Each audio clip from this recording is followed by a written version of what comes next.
Where will we go when the quarantine thing done and everybody touch road?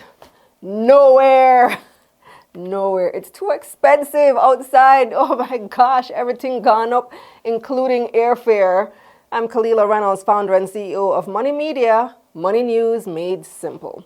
Well, in this post-COVID, post-social distancing era, traveling and visiting new places has been extremely popular. I'm sure you've seen a massive increase in the number of travel influencers on TikTok and IG. People were cooped up in the house for almost 3 years. So now that the doors are open, everyone wants to be outside. And I'm not just making that up. The International Air Transport Association, IATA, says global airline revenue will reach a record high of nearly $1 trillion in 2024. That's about 5 billion travelers on airplanes this year. But while business is booming for airlines, travelers' pockets have been taking a hit. The IATA says it expects the cost of air travel to continue to increase. The association said several things are at play when it comes to ticket price increases, but the main culprit is inflation. Globally, the cost of living and doing business has gone up dramatically since the pandemic. Let me break it down.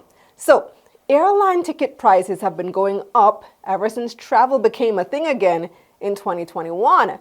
According to the U.S. Bureau of Labor Statistics, airfares peaked at an average of $320 per ticket in summer 2022. Prices have leveled out since then, but there's been another uptick. In addition to high inflation, there's also the rising cost of jet fuel, which is roughly a third of all airline expenses. According to IATA, the cost of jet fuel on June 7 was $95 a barrel. Plus, with increased travel demand, planes have to be refueling more often.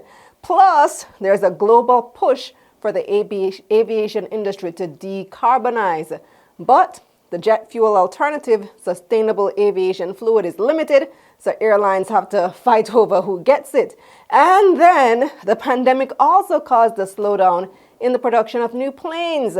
Now airlines are keeping older planes that burn more fuel flying longer. I'm sure you've also seen several news stories about planes basically falling apart mid-flight. Plane manufacturer Boeing has been having a rough couple of years. A few of their fleets have been grounded and production stalled due to design flaws. Again, this leads to older aircraft staying in rotation past their prime. The production slowdown also means there aren't enough new planes to expand routes and increase supply, which would bring ticket prices down. Then on top of that, there's a shortage of pilots and flight attendants. So it boils down to a supply and demand issue. The travel demand is great, but because of all those issues, airlines don't have the supply, and so prices go up. And we're just about getting into the swing of summer, so the demand is gonna be even crazier. Staycation isn't sounding too bad right about now, and that's the bottom line. Subscribe to my newsletter for money news like this straight to your inbox. Click the link up here or in the description below. Let's get this money. Let's get this money.